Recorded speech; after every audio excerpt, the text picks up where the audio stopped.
Hey, welcome back to the Daily Mastermind. Where have you been all day? I've been here waiting for you. Back with your daily dose of inspiration, motivation, and education. My name is George Wright, and I am your host.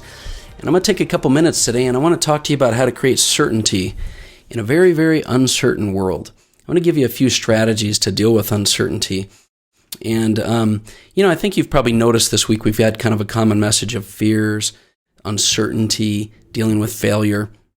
I think that's because I've found from talking to a lot of our community, as well as yourself, that people are struggling. People are inside their head a little bit too much right now. They're trying to figure out how to get unstuck. And, you've heard me say it before, but your ability to embrace uncertainty in your life is in direct proportion to the success that you're going to have, the happiness, the prosperity, the growth. We cannot grow or achieve outside our comfort or inside our comfort zone. We've got to get outside our comfort zone, which is where all of uncertainty lies. And we can't achieve the best versions of ourselves, which I'm assuming because you're listening to the Daily Mastermind, you're trying to create a better version of yourself and live your best life. Brenden Burchard in his book, High Performance Habits, talks about everyone's need and requirement to deal with uncertainty. Everyone that's been a great thought leader of our time has talked about the need and requirement for us to deal with uncertainty. In fact, Brenden in his book said, certainty is the enemy of growth and high performance. Too many people want certainty amid the chaos in the world, but certainty is a fool's dream, and thus the charlatan's selling point. Certainty ultimately blinds you, sets taste and fixed limits, and creates automatic habits that become predictable. Bad thinking and opening up, you to your competitors to pass you. High performers outgrow their need for certainty and replace it with curiosity and genuine self-confidence. I love that one. Replace your need for certainty with curiosity and genuine self-confidence. Uncertainty is a good thing, but you have to learn how to deal with it. It is a good thing, but you've got to learn how to deal with it. So let me give you a few ideas today. Let me talk to you about how you can create some certainty in your life and deal with uncertainty. First, you've got to have a clear purpose and vision. When your purpose is clear and your vision is clear, you're unstoppable. Your motivation's going to grow. Your drive is going to grow. Your discipline's going to grow. You've got to get clear on what it is you're trying to accomplish in your life, and that'll help you to create certainty, because when you create clarity around your vision, everything going around you fades off into the distance. Also, work on a will not do list. A will not do list. I love this because my business partner, Robert Stuberg, likes to create a list every year of things that he will either eliminate or delegate from his day-to-day. And when you're clear about your focus and your vision, it's much easier to just say no. And it helps you to create more certainty because you know what you're working on. You know the direction you're going. You're not getting hit blindsided by all kinds of things you feel responsible to jump into.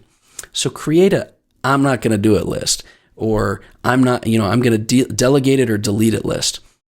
The other thing is, more and more, we've got to learn to play offense and stop playing defense in our life.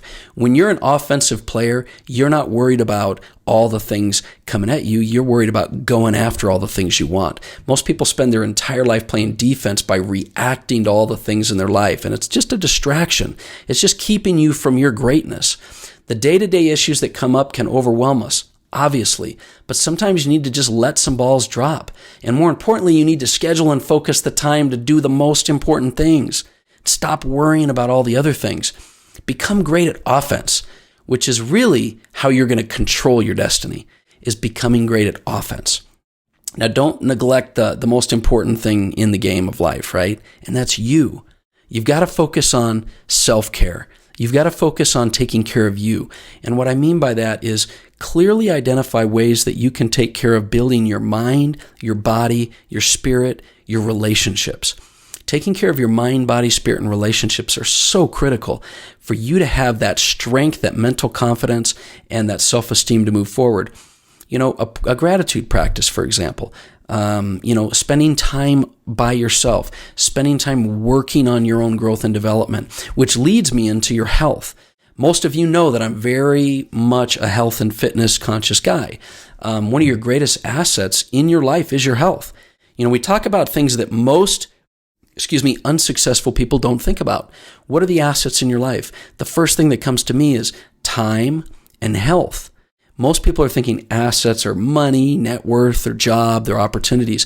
I'm telling you, your health and your time are your greatest assets, because with those, you can do anything. But one area of your life that I know you can control is your health. Now, unless, there's some mitigating circumstances, your ability to work out, eat nutritious foods, take good supplements, drink plenty of water, get enough sleep. These are things that you can influence. I don't care what anybody says. You absolutely can control certain aspects of your life when it comes to health. And don't forget that rest and recovery is important. It's not about stress. It's not about the working out. It's not about the obstacles you go through. It's about the recovery. Your growth comes in recovery and rest. So make sure you budget that time in for yourself as well. And when you're trying to deal with uncertainty, play to your strengths. Stop doing things you're not good at. We've all talked about this idea of being inside your unique talent, which is your stuff that you're excellent and passionate about. Stop spending time in areas that you're not good at. Stop spending time in areas that you're not uniquely qualified to deal with. You try to do everything, and that's what's keeping you in this frame of mind that's not working for you, that's giving you stress and anxiety. This is a recipe for unhappiness, and it shows that you're not committed to your long-term vision when you're doing things that you shouldn't be doing, and you're not inside your unique talent. So focus on your strengths, and you're going to plow right through uncertainty, even if it does bring failure. Great, you're going to learn some things from it, but you will grow when you play to your strengths. Another thing I'm going to highly recommend is getting up early. Now listen, I hate to get up early in the morning. There's not a morning I get up that I don't hit my alarm, snooze a couple times, and begrudgingly get out of bed. But I'm telling you, we've all heard the phrase, the early bird gets the worm, but let me put it a different way. I was listening to an interview with Ed Milet the other day, and he talked about how his life and business used to be a ton of chaos every day. He would wake up and immediately his mind and life would be taken over and hijacked by stress, anxiety, and troubles. Then one day he realized that if he'd just take control of the start and the end of his day, like bookends, that he'd be able to have a huge degree of control over his day. So if you're not an early riser, get up early, because then you can put this morning ritual in place that'll get your critical thinking going, that'll help you to determine the trajectory of your day.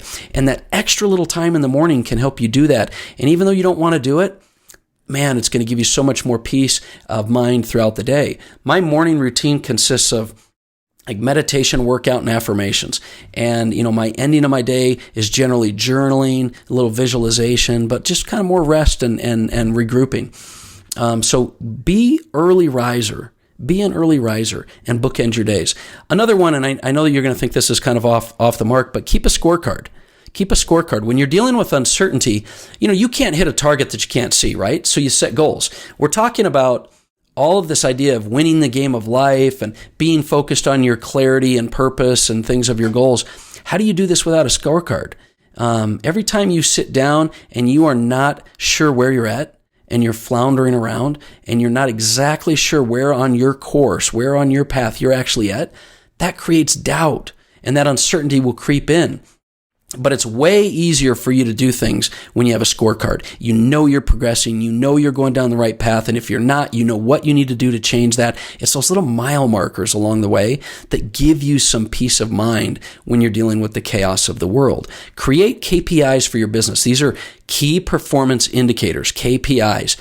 I could give you a ton of different examples from business things that I've done, but it might be the most critical activities that you're doing. It might be the critical measurements like revenue and profit, or activities like presentations and prospecting, or meetings that you're doing with people. But keep those key performance indicators in front of you, and when you do that, that'll help you to create some certainty. Now, the last thing I want to kind of mention to you, and you've heard me say this before, so I'm going to say it again because it's just a concept that every time I hear it gives me some more peace of mind in the storm. Because let's face it, a lot of us are in the storms of life right now. We are in the blizzard, we're in the tsunami, we're in whatever it is in our life that's hitting us from every direction. And I want to remind you of something that's important. It's not the direction of the wind in your life that's going to take you where you need to go. It's the set of your sail. You've heard that quote before. It's not the direction of the wind, but the set of your sail that takes you where you want to be in life. And you know this because if you've heard one of my podcasts where we've talked about sailors being able to sail into the wind, an experienced sailor can sail into the wind through this idea of, I think they call it tacking, where they set their sail to kind of cross diagonal back and forth into the wind. What you have to realize is that successful people, when they do all these strategies and things that I talked about, they're setting their sail. They're setting their sail to go into the wind, which is where their best life is, where the best version of themselves, the happiness and fulfillment and everything that you want in life is in the direction of the wind. It's in uncertainty. It's in your uncomfortable areas of life. It's outside your comfort zone. It's not on the shores. It's out in the ocean. It's out there. You've got to be able to learn to sail into the wind with confidence. And that comes with discipline, consistency, daily rituals, and making that decision that you create your life and that you're responsible for what happens and that no matter what, you're going to get through it.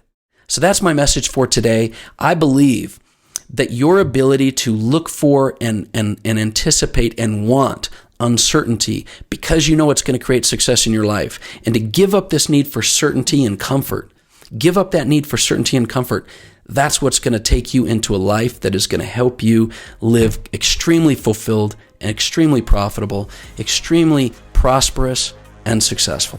That's the message I have for you today. My name is George Wright III. This has been the Daily Mastermind. Have a phenomenal day, and I'll talk with you again tomorrow.